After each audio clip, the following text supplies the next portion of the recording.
Hello everybody, guess what you're doing? You're watching the Political Vigilante. Oh snap, making Gotham great again. So, we've talked about the war in Yemen a lot, and for good reason. It's a humanitarian crisis, it's awful, it was something that was created by Obama, and here's why we're not getting out of it. A report, and this was in the Wall Street Journal and then picked up by the National Review, Mike Pompeo bucks advisors, backs continued support for Saudi war in Yemen. His advisors are telling him that this is something that we shouldn't be involved with. It's starting to get traction in the mainstream media. It's starting to get senators and representatives to go, hey, wait a minute, what are we doing? It's starting to really, America's starting to see that this ain't right. America is starting to find independent media and alternative places that are showing them what's really happening in Yemen. MSNBC and CNN's not going to put those images on there, but people are finding it. Secretary of State Mike Pompeo chose to continue backing Saudi Arabia's war in Yemen against the advice of the vast majority of his diplomatic staff, who voiced concerns about the war's mounting civilian death toll. In making the decision, Pompeo disregarded the concerns of his regional specialists and military advisors who counseled him against certifying U.S. aerial refueling support and munition sales to aid Saudi Arabia in its war against Yemen's Houthi rebels.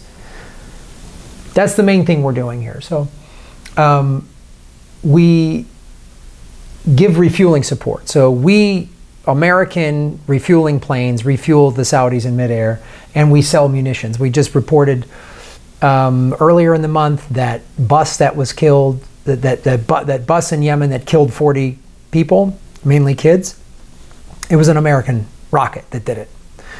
And Mike Pompeo doesn't want to do it. We're going to find out in a sec because it's bad for business.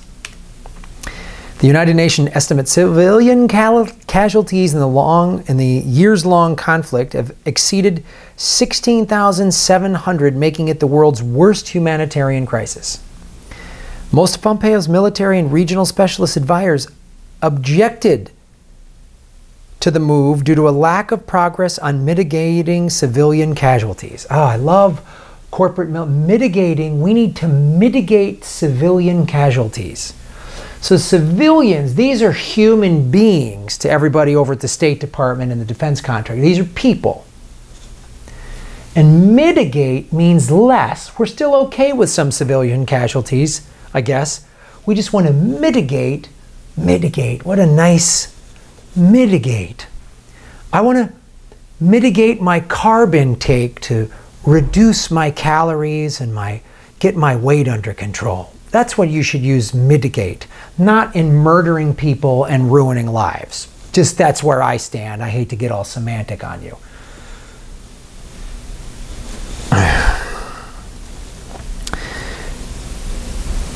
Cites internal State Department memos, certification of continued military aid would provide no incentive for Saudi leadership to take our diplomatic message seriously. Yeah, that's what they're saying. They're telling, if we keep selling the Saudis weapons and refueling their planes that they bought from us, and then publicly we're like, hey, you got to negotiate with the Houthis, Saudi Arabia, they're going to be like, yeah, right. It's like we're funding, you know, criminals.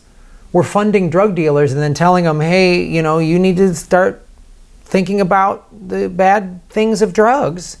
Right. They just know it's lip service.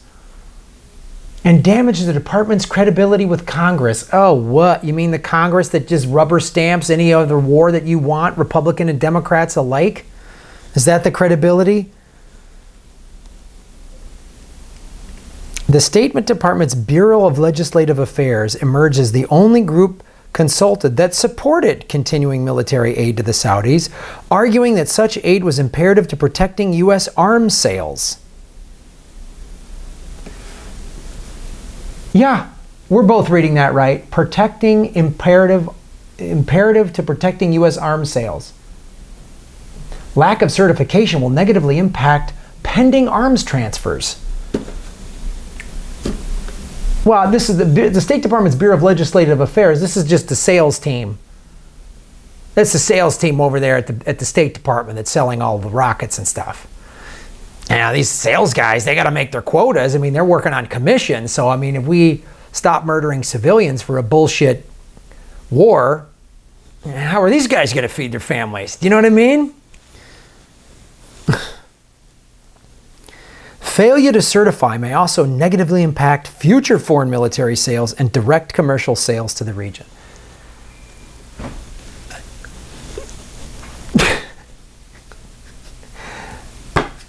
Yeah, again, well, boy, the future murdering civilians for profit market, we don't want to mess that up.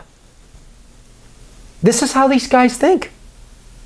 They write these things and they're like, hey, and they say it straight-faced, and they probably go back to their families and they have kids and grandkids and nieces and nephews, and they go play with them on their vacations, and they don't think that, hey, somebody's children and grandchildren and nieces and nephews, they're dead or dying or suffering. This is how out of whack we are. This is what Eisenhower warned about, the military-industrial complex taking over. He warned about this in the 50s. He warned about this. And there's people going, that's true, man, arms sale, we need the money. Wolf Blitzer said it in an interview, well, if we get rid of all the war, then we're going to lose all those jobs. Wolf Blitzer said that. Brian Williams, oh, look at those beauty of those American rockets. Wow. How many defense contractor private jets have you been on, Brian? Because here's this report. Huge spike in Yemen violence as civilian deaths rise by 164% in 4 months. Summer campaign by Saudi-led coalition to regain control of the strategic port kills 500 people in 9 days. If there was a 164% rise in civilian deaths in Australia, Canada, the UK, Western Europe, Germany, Italy, Spain, Japan, would we let this happen? If Russia was helping Iran do this in Yemen, let's say Russia was helping Iran do this in Yemen, the same thing, same war, same bullshit, same needing pipeline space, we would be out, oh, Russia, evil Russia, and that terrorist state Iran, look what they're doing. But because we're doing it with the Saudis, the Saudi-led coalition, oh, who backs the Saudis again? Oh, that's right, we do. Oh, that's right, that's right. Can you imagine? Can you imagine if Canada and Iran were doing this? But let's be clear, if it was Russia and Iran, we would, the Rachel Maddow would be showing, she'd be showing footage like this.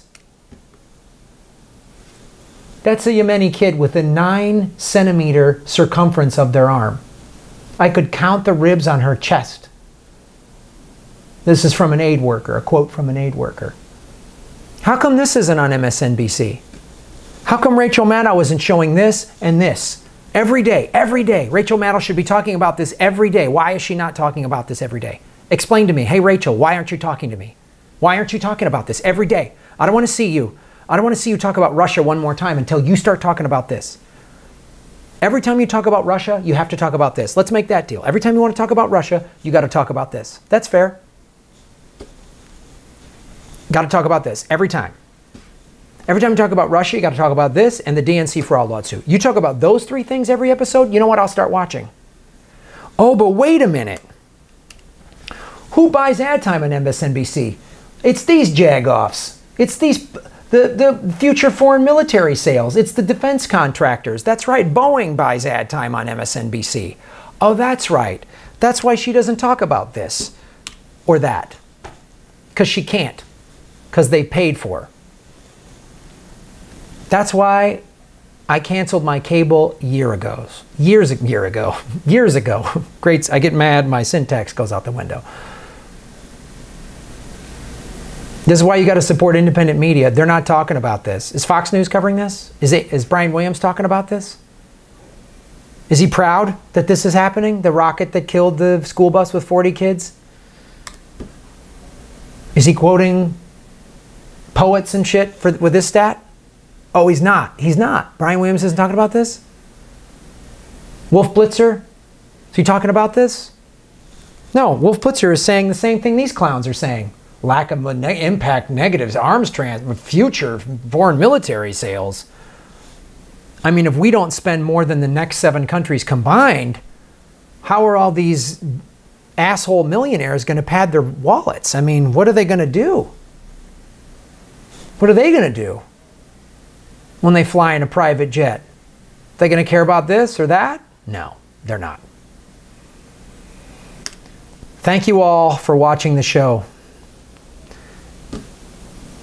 New Stay in Your Lane comedy show, Tarzana, The Bowling Alley, The Corbin Bowl. Some of you came to it last time, October 20th. Ticket link is at grahamelwood.com. And of course, Progressive Comedy Tour, November 2nd, Sacramento, November 3rd, San Francisco. We have added November 4th in Santa Barbara. That ticket link will be up soon. Ron Placone and I, and also Ron Placone and I, are doing Progressive Comedy Tour in Florida in January. January 11th.